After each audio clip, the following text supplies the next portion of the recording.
नमस्कार। ये रामायण कथा पूरी तरह से श्रीमद् वाल्मीकि रामायण के ऊपर आधारित है। यदि आप इसका निरंतर श्रवण करते रहना चाहते हैं तो इस चैनल को सब्सक्राइब ज़रूर कर लें और आगे आने वाली सभी पॉडकास्ट के नोटिफिकेशन के लिए बेल आइकन को भी ज़रूर से प्रेस कर दें। अब हम सुनेंगे छठा सर्ग। देवताओं का भगवान शंकर की सलाह से राक्षसों के वध के लिए भगवान विष्णु की शरण में जाना और उनसे आश्वासन पाकर लौटना, राक्षसों का देवताओं पर आक्रमण और भगवान विष्णु का उनकी सहायता के लिए आना।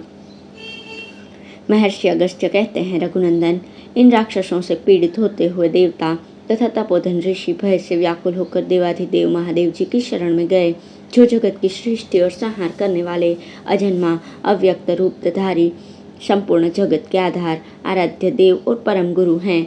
उन कामनाशक, त्रिपुर विनाशक, त्रिनेत्रधारी भगवान शिव के पास जाकर वे सब देवता हाथ जोड़कर भय से गदगद वाणी में बोले, भगवान ब्रह्मा जी के वरदान से उन्मत्त हुए शुकेश के पुत्र शत्रुओं को पीड़ा देने वाले साधनों द्वारा संपूर्ण प्रजा को बड़ा कष्ट पहुंचा रहे हैं।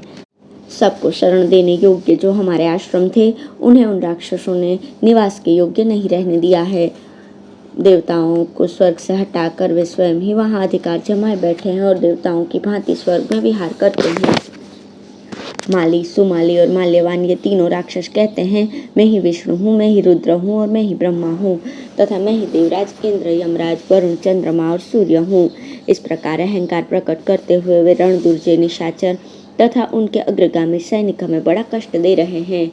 देव, उनके भय से हमें बहुत भय हो रहा है, हम बहुत घबराए हुए हैं, इसलिए आप हमें अभयदान दीजिए तथा रौद्र रूप धारण करके देवताओं के लिए कंटक बने हुए उन राक्षसों का संहार कीजिए। समस्त देवताओं के ऐसा कहने पर नील एवं लोहित वर्ण वाले जटाजूटधारी भगवान शंकर शुकेश के प्रति घनिष्ठता रखने के कारण उनसे इस प्रकार बोले, देवगण, मैंने सुकेश के जीवन की रक्षा की है, वे असुर सुकेश के ही पुत्र हैं, इसलिए मेरे द्वारा मारे जाने योग्य नहीं, अतः मैं तो उनका वध नहीं करूंगा, परंतु तुम्हें एक ऐसे पुरुष के पास जाने की सलाह दूंगा जो निश्चय ही उन निशाचरों का वध करेंगे। तुम इसी उद्योग को सामने रखकर तत्काल भगवान विष्णु की शरण में जाओ, वे प्रभु अवश्य उनका नाश करेंगे। यह सुनकर सब देवता जय जयकार के द्वारा महेश्वर का अभिनंदन करके उन निशाचरों के भय से पीड़ित होकर भगवान विष्णु के समीप आए। शंख चक्र धारण करने वाले उन नारायण देव को नमस्कार करके देवताओं ने उनके प्रति बहुत अधिक सम्मान का भाव प्रकट किया और सुकेश के पुत्रों के विषय में बड़ी घबराहट के साथ इस प्रकार कहा, देव, सुकेश के 3 पुत्र त्रिविधग्नियों के तुल्य तेजस्वी हैं। उन्होंने वरदान के बल से आक्रमण करके हमारे स्थान छीन लिए हैं। त्रिकुट पर्वत के शिखर पर जो लंका नाम वाली दुर्गम नगरी है, वहीं रहकर वे निशाचर हम सभी देवताओं को क्लेश पहुंचाते रहते हैं। मधुसूदन, आप हमारा हित करने के लिए उन असुरों का वध करें। देवेश्वर, हम आपकी शरण में आए हैं, आप हमारे आश्रयदाता हों। अपने चक्र से उनका कमलोपम मस्तक काटकर आप यमराज को भेंट कर दीजिए। आपके अतिरिक्त दूसरा कोई ऐसा नहीं है जो इस भय के अवसर पर हमें अभयदान दे सके। वे राक्षस मत से मत वाले हो रहे हैं, हमें कष्ट देकर हर्ष से फूले नहीं समाते, अतः आप समरांगण में सगे संबंधियों सहित उनका वध करके हमारे भय को उसी प्रकार दूर कर दीजिए जैसे सूर्य देव कोहरे को नष्ट कर देते हैं। देवताओं के ऐसा कहने पर शत्रुओं को भय देने वाले देवाधिदेव भगवान जनार्दन उन्हें अभयदान देकर बोले, देवताओं, मैंने शुकेश नामक राक्षस को जानता हूँ। वो भगवान शंकर का वर पाकर अभिमान से उन्मत्त हो उठा है। इसके उन पुत्रों को भी जानता हूँ जिनमें माल्यवान सबसे ज्येष्ठ है। वे नीच राक्षस धर्म की मर्यादा का उल्लंघन कर रहे हैं, अतः मैं क्रोधपूर्वक उनका विनाश करूंगा। तुम लोग निश्चिंत हो जाओ। सब कुछ करने में समर्थ भगवान विष्णु के इस प्रकार आश्वासन देने पर देवताओं को बड़ा हर्ष हुआ। वे उन जनार्दन की भूरी भूरी प्रशंसा करते हुए अपने अपने स्थान को चले गए। देवताओं के इस उद्योग का समाचार सुनकर निशाचर माल्यवान ने अपने दोनों वीर भाइयों से इस प्रकार कहा, सुनने में आया है कि देवता और ऋषि मिलकर हम लोगों का वध करना चाहते हैं। इसके लिए उन्होंने भगवान शंकर के पास जाकर ये बात कही, सुकेश के पुत्र आपके वरदान के बल से उद्दंड और अभिमान से उन्मत्त हो उठे हैं। वे भयंकर राक्षस पकवक पर हम लोगों को सता रहे हैं। देव, राक्षसों से पराजित होकर हम उन दुष्टों के भय से अपने घरों में रहने नहीं पा रहे।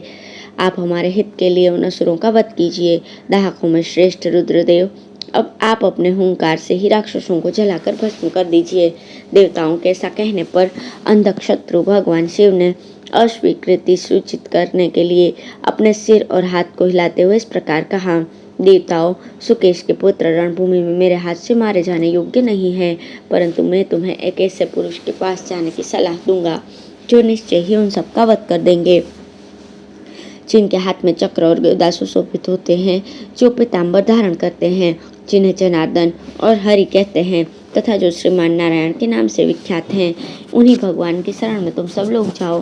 भगवान शंकर की ये सलाह प्राप्त करके उन कामदाहक महादेव जी को प्रणाम करके देवता नारायण के धाम में जा पहुँचे और वहाँ उन्होंने उनसे सब बातें बताई।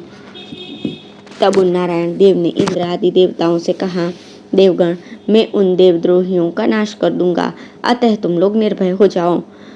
राक्षस शिरोमणियों, इस प्रकार भयभीत देवताओं के समक्ष श्री हरि ने हमें मारने की प्रतिज्ञा की है, अतः अब इस विषय में हम लोगों के लिए जो उचित कर्तव्य हो उसका विचार करना चाहिए।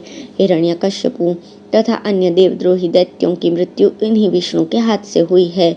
नमुची, कालनेमी, वीर शिरोमणि सह्याद्र, नाना प्रकार की माया जानने वाला राधे, धर्मनिष्ठ लोकपाल, यमलार्जुन, हार्दिक्य, शुंभ और निशुंभ आदि महाबली शक्तिशाली समस्त असुर और दानव समरभूमि में भगवान विष्णु का सामना करके पराजित न हुए हों, ऐसा सुना नहीं जाता। उन सभी असुरों ने सैकड़ों यज्ञ किए थे। वे सब के सब माया जानते थे, दिति के पुत्र थे, सभी संपूर्ण अस्त्रों में कुशल तथा शत्रुओं के लिए भयंकर थे। ऐसे सैकड़ों और हजारों असुरों को नारायण देव ने मृत्यु के घाट उतार दिया है। इस बात को जानकर हम सब के लिए जो उचित कर्तव्य हो वही करना चाहिए। जो नारायण देव हमारा वध करना चाहते हैं उन्हें जीतना अत्यंत दुष्कर कार्य है। माल्यवान की बात सुनकर सुमाली और माली अपने उस ज्येष्ठ भ्राता से उसी प्रकार बोले जैसे दोनों अश्विनी कुमार देवराजेंद्र से वार्तालाप कर रहे हों। वे बोले, राक्षस राज, हम लोगों ने स्वाध्याय, दान और यज्ञ किए हैं, ऐश्वर्य की रक्षा तथा उसका उपभोग भी किया है। हमें रोग व्याधि से रहित आयु प्राप्त हुई है और हमने कर्तव्य मार्ग में उत्तम धर्म की स्थापना की है। यही नहीं, हमने अपने शस्त्रों के बल से देवसेना रूपी अगाध समुद्र में प्रवेश करके ऐसे ऐसे शत्रुओं पर विजय पाई है जो वीरता में अपना शानी नहीं रखते। अतः हमें मृत्यु से कोई भय नहीं। नारायण, रुद्र, इंद्र तथा यमराज ही क्यों न हो, सभी सदा हमारे सामने खड़े होने में डरते हैं। राक्षसेश्वर विष्णु के मन में भी हमारे प्रति द्वेष का कोई कारण तो नहीं, क्योंकि हमने उनका कोई अपराध नहीं किया। केवल देवताओं के चुगली खाने से उनका मन हमारी ओर से फिर गया है। इसलिए हम सब लोग एकत्र होकर एक दूसरे की रक्षा करते हुए साथ साथ चलें और आज ही देवताओं का वध कर देने की चेष्टा करें, जिनके कारण यह उपद्रव खड़ा हुआ है। ऐसा निश्चय करके उन सभी महाबली राक्षसपतियों ने युद्ध के लिए अपने उद्योग की घोषणा कर दी और समुची सेना साथ लेकर जम्भ एवं वृत्र की भांति कुपित होकर वे युद्ध के लिए निकले। श्री राम पूर्वोक्त मंत्रणा करके उन सभी महाबली विशालकाय राक्षसों ने पूरी तैयारी कर ली और युद्ध के लिए कूच कर दिया। अपने बल का घमंड रखने वाले वे समस्त देवद्रोही राक्षस रथ, हाथी जैसे घोड़े, गधे, बैल, ऊंट, शिशुमार, सर्प, मगर, कछुआ, मत्स्य, गरुड़ तुल्य पक्षी, सिंह, बाघ, सुअर, मृग तथा नील गाय आदि वाहनों पर सवार होकर लंका छोड़कर युद्ध के लिए देवलोक की ओर चल दिए। लंका में रहने वाले जो प्राणी अथवा ग्राम देवता आदि थे वे सब अपशकुन आदि के द्वारा लंका के भावी विध्वंस को देखकर भय का अनुभव करते हुए मन ही मन खिन्न हो उठे। उत्तम रथों पर बैठे हुए सैकड़ों और हजारों राक्षस तुरंत ही प्रयत्न पूर्वक देवलोक की ओर बढ़ने लगे। उस नगर के देवता राक्षसों के मार्ग से ही पूरी त्याग कर निकल गए। उस समय काल की प्रेरणा से पृथ्वी और आकाश में अनेक भयंकर उत्पात प्रकट होने लगे जो राक्षसों के विनाश की सूचना दे रहे थे। बादल गरम गरम रक्त और हड्डियों की वर्षा करने लगे। समुद्र अपनी सीमा का उल्लंघन करके आगे बढ़ गए और पर्वत हिलने लगे। मेघ के समान गंभीर ध्वनि करने वाले प्राणी विकट अट्टहास करने लगे और भयंकर दिखाई देने वाली गीदड़ियां कठोर ध्वनि में चित्कार करने लगी। पृथ्वी आदि भूत क्रमशः गिरते विलीन होते से दिखाई देने लगे। गीधों का विशाल समूह मुख से अग्नि की ज्वालाएं उगलने लगा और राक्षसों के ऊपर काल के समान मंडराने लगा। कबूतर, तोता और मैना लंका छोड़कर भाग चले।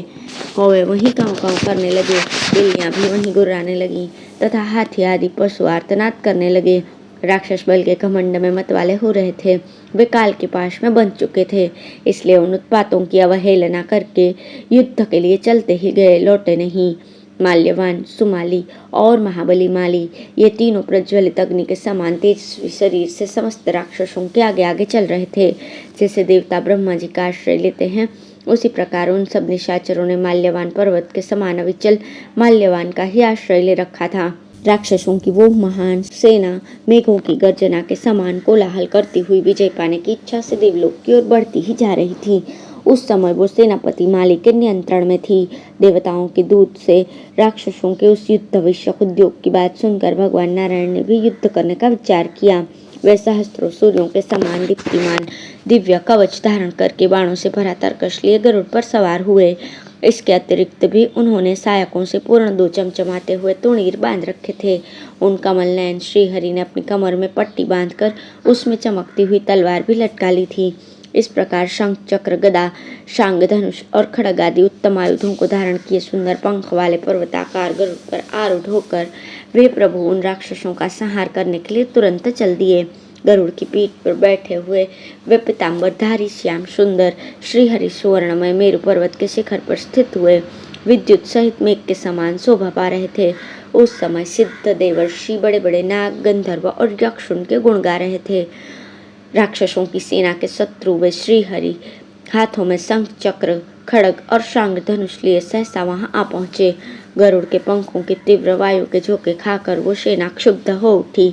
सैनिकों के रथों की पताकाएं चक्कर खाने लगी और सबके हाथों में से अस्त्र शस्त्र गिर गए। इस प्रकार राक्षस राज माल्यवान की समुची सेना कांपने लगी। उसे देखकर ऐसा जान पड़ता था मानो पर्वत का नील शिखर अपनी शिलाओं को बिखेरता हुआ हिल रहा हो। राक्षसों के उत्तम अस्त्र शस्त्र तीखे, रक्त और मांस में सने हुए थे तथा प्रलयकालीन अग्नि के समान दीप्तिमान थे।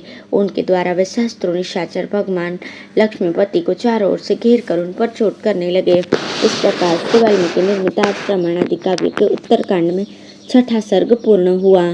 धन्यवाद।